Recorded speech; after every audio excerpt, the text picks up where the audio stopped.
Joy, where are you? What's wrong?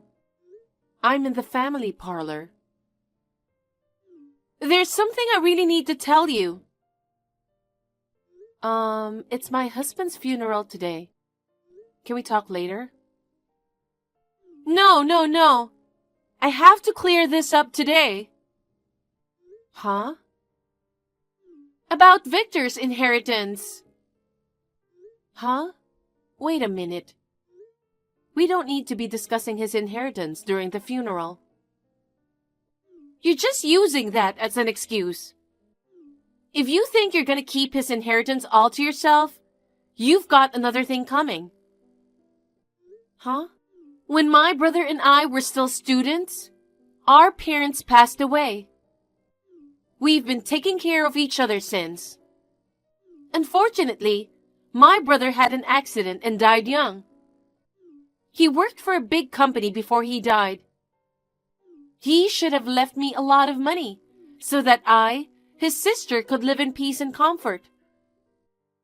He was a good boy who loved his sister. Did you really think that you would get the inheritance? Of course I did. I'm Victor's sister. The heir to the estate is supposed to be the spouse. Huh?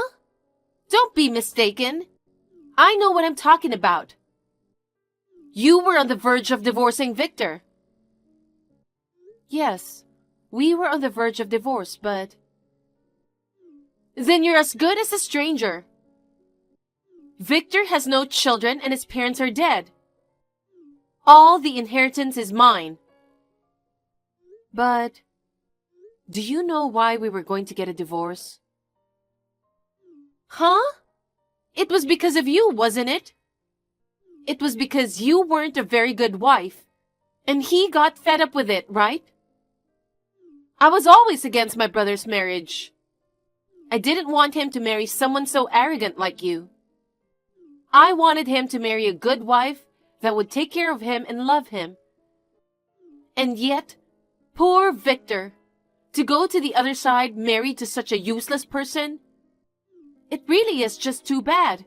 I know you didn't think much of me as a sister-in-law. I've been aware of it for a long time. But there was another reason why we were discussing divorce. No, there wasn't. Of course it's all your fault. You made my sweet little brother unhappy. There's no way I'm letting you have my brother's assets. Oh, is that so? All right, then get out of the house today. Huh? Why? It's a matter of course, isn't it? The house you lived in with Victor was the house he built. My brother's house is as good as my house as his sister. I'm going to live there from now on. Pack up your stuff and leave. What? You're going to live there? That's right. What's wrong with living in your own house? What about your husband? Is your husband going to move in with you? My husband is away on business and won't be back for quite a while. That's why he couldn't attend the funeral today. Oh, really? Anyway, the apartment I'm living in is small and old. It's far from the city and very inconvenient. But your place is still new and clean, right?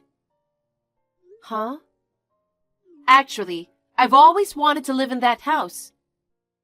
I'm so lucky to get it as an inheritance for free.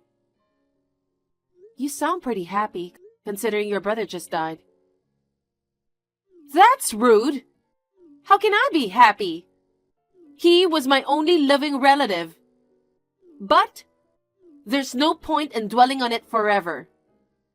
I'm his sister and I'm going to live in the house he built for me. I'm sure he'll be happy in heaven.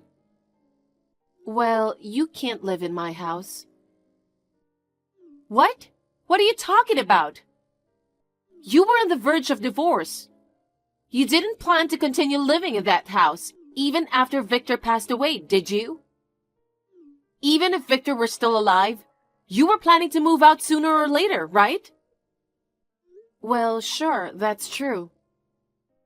Then there's nothing wrong with me living there, is there?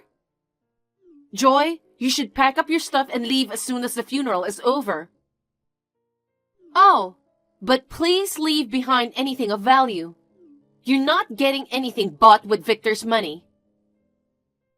Huh? Well, the end of this month is the last day anyway. I don't mind leaving. Huh? Last day?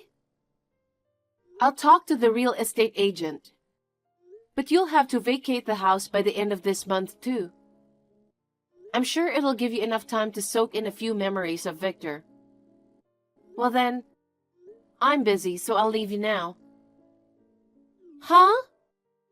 What do you mean by the end of this month? Well, that's okay. Either way, I'm getting Victor's house. I'll have to get ready to move in as soon as the funeral's over. Joy! Thank you for moving out of the house so quickly. I love the spaciousness of a house. Hey, what do you think you're doing? You just come bursting into my house late at night, forcibly kicking me out? What's wrong with you? What? It's your fault for breaking your promise. I told you to leave right after the funeral. That's something you just can't do right away. The funeral just ended. There are still many things to do. If you make too much noise, you'll disturb the neighbors. I'll stay at the business hotel tonight. Why don't you just move in somewhere else? This will be my home. As I said before, I can't live in that house for a long time. Yes, you're just saying whatever. You're trying to get rid of me, but it's not going to happen. No, what I'm saying is... Okay, listen to me. You have nothing to do with me or Victor anymore. You're an eyesore just by being near me. I want you to quickly pack up your things and get out of my sight. I understand. I'll be staying at my parents' house for now. Joy! What in the world is going on? Answer the phone! Sorry, I was on the bus. Hey, I'm in trouble! What is it? A real estate agent just came to the house, and he wants me to vacate as soon as possible. He said if I don't leave, he'll sue me for squatting. Oh, by the way, today is the end of the month. Don't tell me you're still staying at that house. Well, I told you, didn't I? The end of this month is the day I have to move out.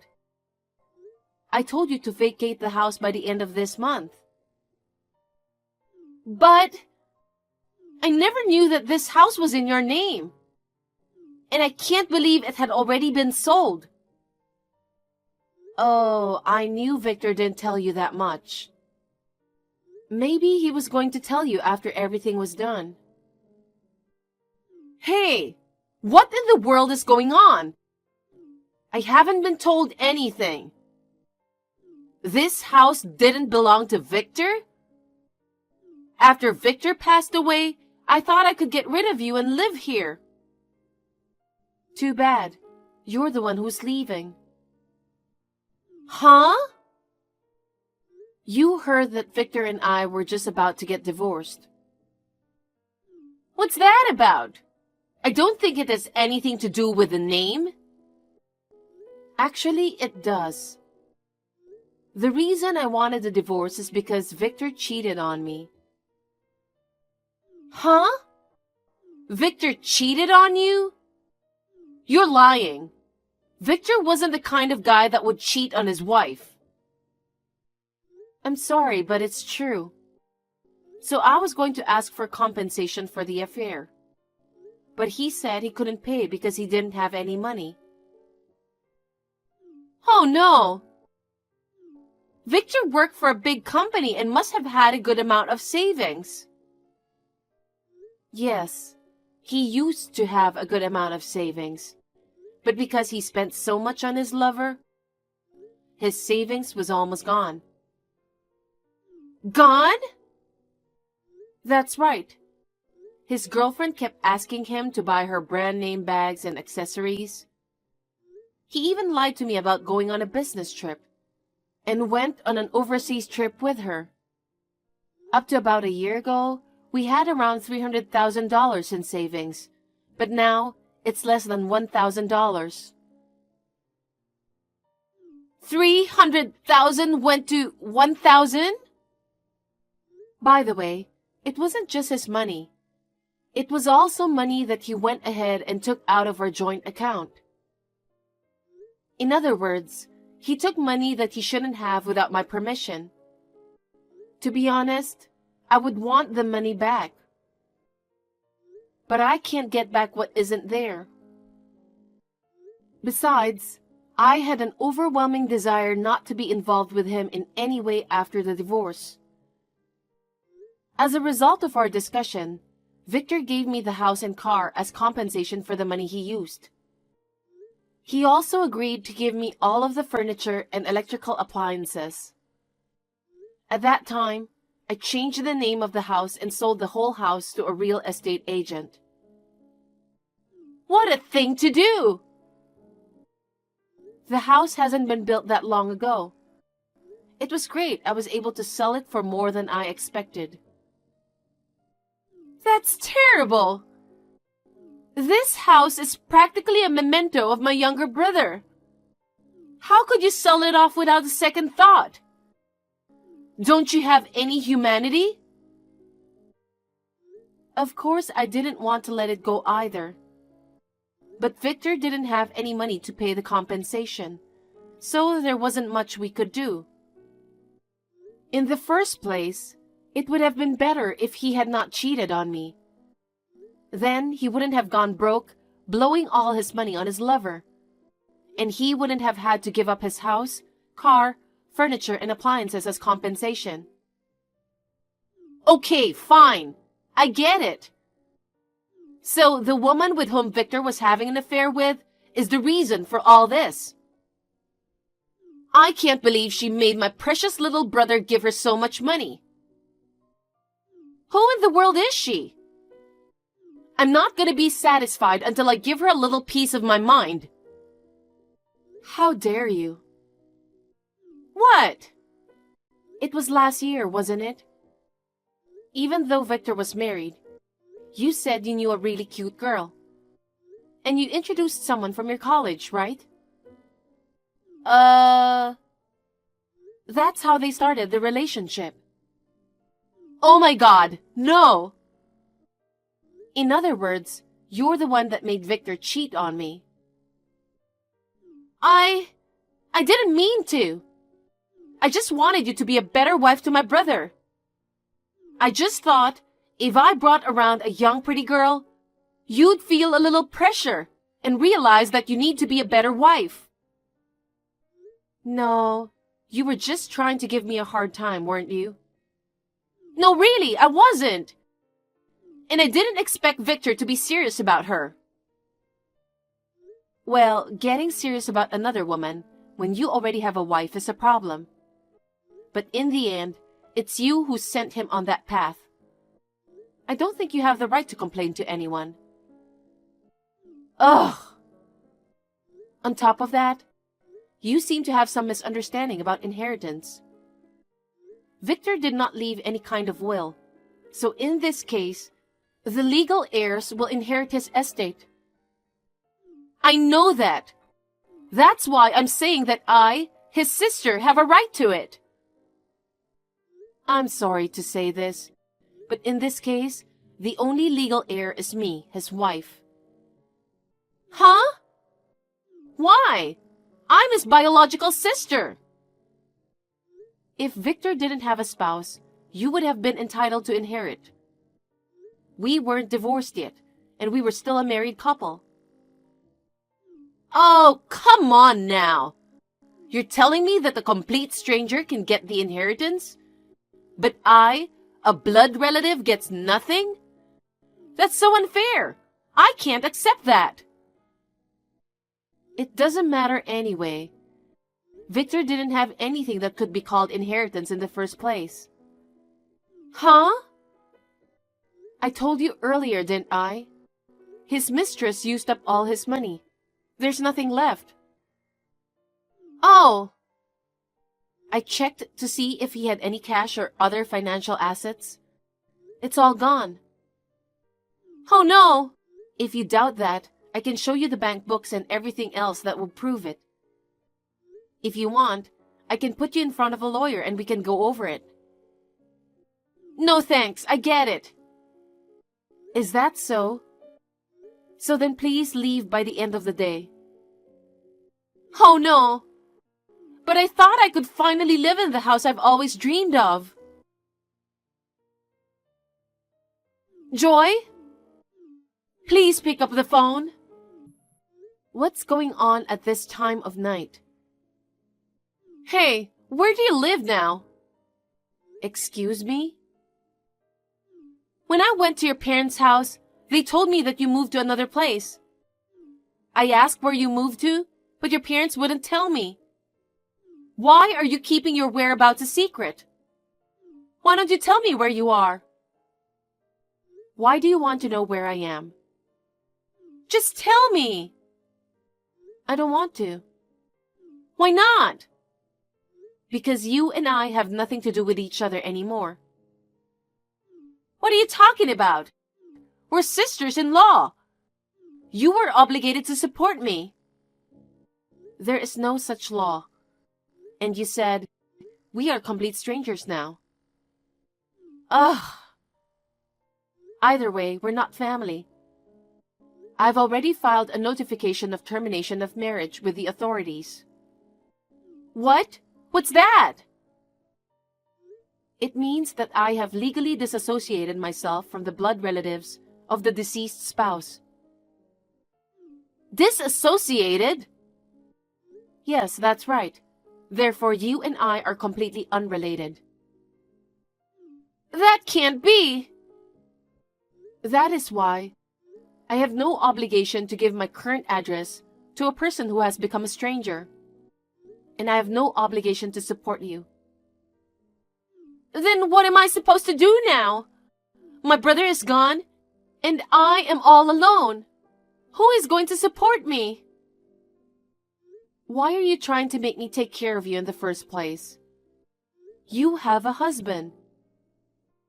Well, we separated. What? When I returned to my apartment after being kicked out of Victor's house, I was suddenly confronted with a divorce.